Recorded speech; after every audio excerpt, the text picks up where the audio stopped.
How you doing? I'm Trant. I'm farm manager here in Clongo's College. We're farming here in Clane, County Kildare. There's 350 crossbreds milking currently. We aim to produce around 500 kgs of milk solids on around 500 to 800 kgs a meal a year. I come from a small farm in Newcastle, County Dublin. The farm's too small to go milk my own cows, so I decided to go down the route of farm management. Ever since, due to current restrictions with COVID-19, I can't host an open day, so instead we're having an Instagram and Twitter takeover on the 16th of September, where I'll discuss grassland management, autumn grassland management, soil protection. So I went to Ballyhaise for 2 years and completed the dairy course. Following on that, I went to Moore Park and completed the professional diploma in dairy herd management. So following that, in 2017 I came here and I've been here. Grazing infrastructure, cow performance, and how I manage clover on the farm. Join me on Twitter at Teagasc and join me on Instagram at Teagasc to follow me on the day.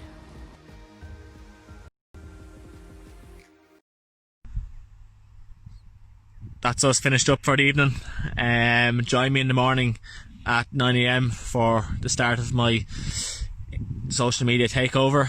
I'm looking forward to the day and hope you have plenty of questions to ask, and we'll have plenty of good discussion throughout the day on the system here and how we run the farm.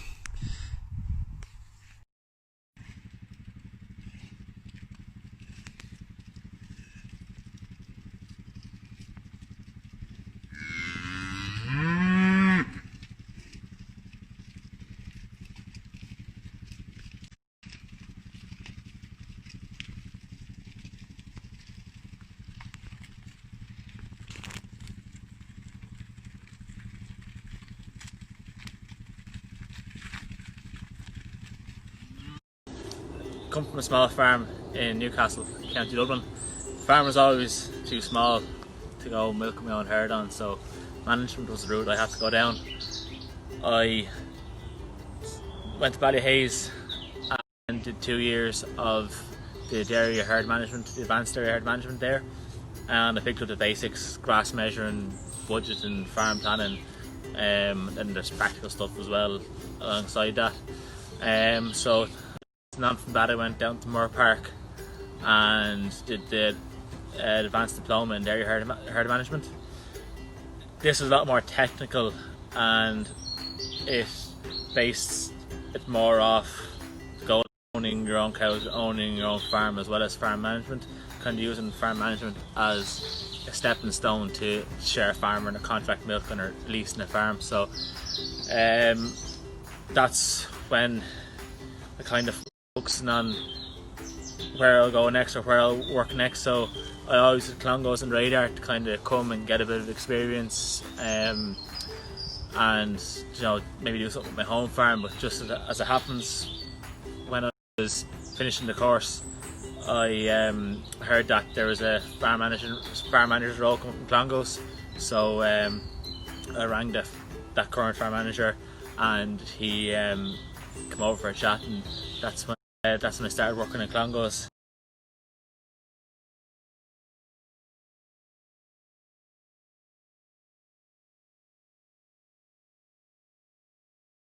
The farm here in Clongowes is leased by Mile 3 Farms, who I work for. We're milking 350 crossbred cows and we're aiming to achieve 500 kgs of milk solids off around 500 to 100 kgs of meal a year. The aim is to grow between 15 and 16 tonnes of grass per hectare. Currently working on the farm, there's me and Keith. We're the two full-time. Keith's the herd man. He looks after the cows and he's really good at picking out sick cows and herd health. So that's his baby and I leave that to him. Then Elaine, my wife, feeds the calves in the spring and she does the relief milking then throughout the year. We have 2 relief milkers, Dahi Marin and Killian Mulqueen, so they milk on weekends and give us a dig out in the spring. We also get students down from the school, from Clongo's College, every week. We get 2 students every week throughout the school year, so that's a big help to us down in the spring as well. So we've mainly Jersey cross herd But we switched to off breeding in the last 2 years as we feel we have enough Jersey in the herd, so we're trying to keep the live weight around 500 kgs. So we breed mainly on maintenance figures and a good plus in fat and protein. So last year we did 488 kgs of milk solids per cow off 375 kgs of meal fed. I was very happy with that last year, and very surprised throughout the year with its grass growth. Started off good and kept good throughout the whole year, and it was a really good grass growing year which enabled us to achieve that. This year has been slightly different. We're fed around 500 kgs to date. Very wet spring and a good drought during the summer kind of affected our grass growth here. Current production is 5.20 fat and 4 protein, and they're milking about 19 litres. They're on 1.75 kgs of milk solids per cow, and they're on 2 kgs of meal. You can't manage what you don't measure. So here, the benefits I find with grass measuring is that I can keep a constant supply of good quality grass in front of the cows. I can stretch out my rotation in spring, and I can manage my grass better in autumn to keep quality in front of the cows. If I don't measure grass every 5 or 6 days, I find myself getting paranoid. Because when you get into the routine of measuring grass, it's hard to get out of it, and it's hard to get that worry out of your head that am I growing enough grass, is there enough grass in front of the cows. I first learned about measuring grass in Ballyhaise Agricultural College with Donald Patton as part of our course. We went around once a week and measured a farm with him. This is my first introduction to it, and it was really beneficial to learn off Donald Patton. So I take out surpluses and I bale them. This allows me to control the pre-grazing yield, to keep quality in front of the cows, and to ensure that graze outs are good. Without measuring grass, I wouldn't be able to run a profitable farm, and I would struggle to keep feed in front of the cows.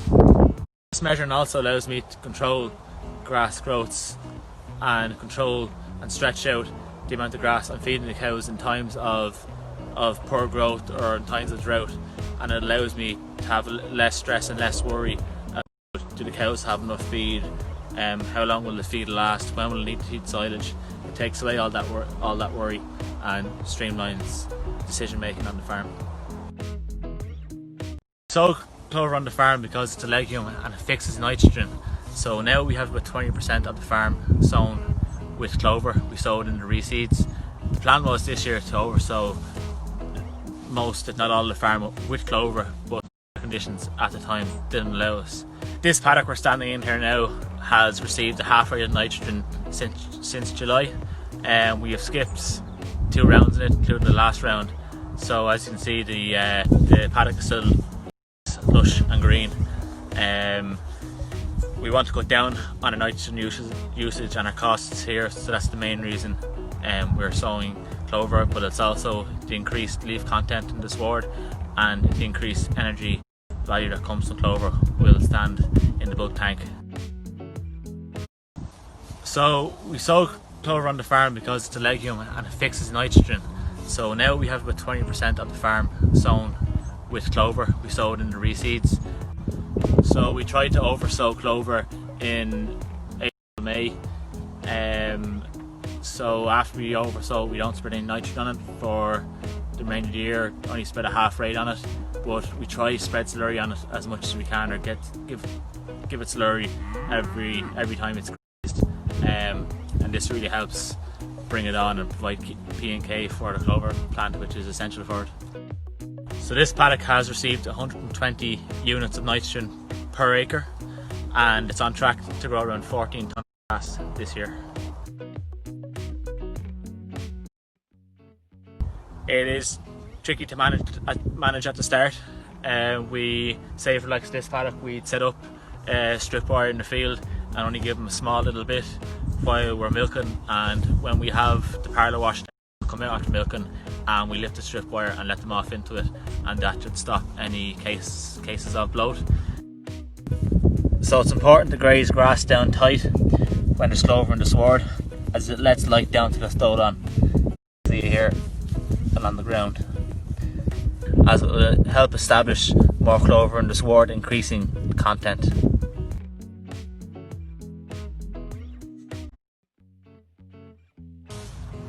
The reason I graze this paddock first in spring is it's dry paddock, it's not too far away from the yard, there's great shelter with trees on all three sides of the paddock, and I can divide it up into 10 sections, so there's 2 drinkers and loads of access points, which gives me great freedom to set up breaks.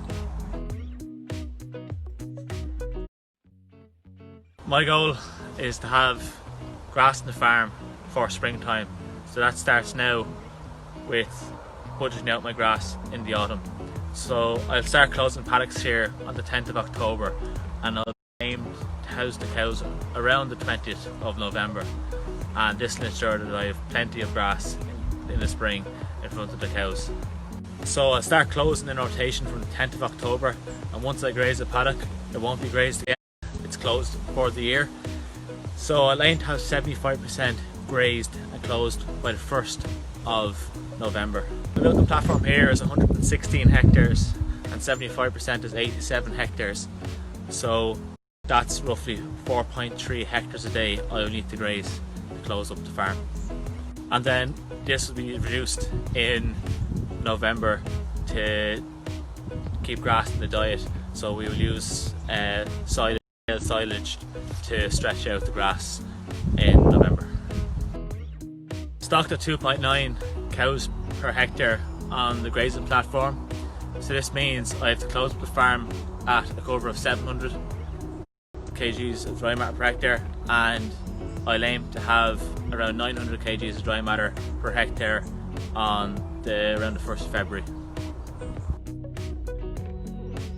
We contract out all of the machinery work because there is no machinery on the farm. There's no machinery on the farm when we came here, so it takes away that big capital investment to buy in machinery, and there's only 2 of us here currently full time, so it just saves having that extra labour unit, and that gives me more time to spend on measuring grass, managing grass and managing cows, and I'm freed up to give as much time to that as I can throughout the summer. So I was asked to talk a little about my plans into the future. So myself and Elaine are currently trying to set up a 200 cow herd on a leased farm. We hope to start calving down in 2022. We had hoped to be set up for next year, but with COVID and everything else, that didn't work out. Suppose we want to build a robust farming system that will last into the future and provide a good living, and mainly focus again on grass and kind of keep the same type of system as I'm currently running here in Clongowes. Start whenever you're ready then, John. There you go. So we've mainly Jersey cross herd, but we switched to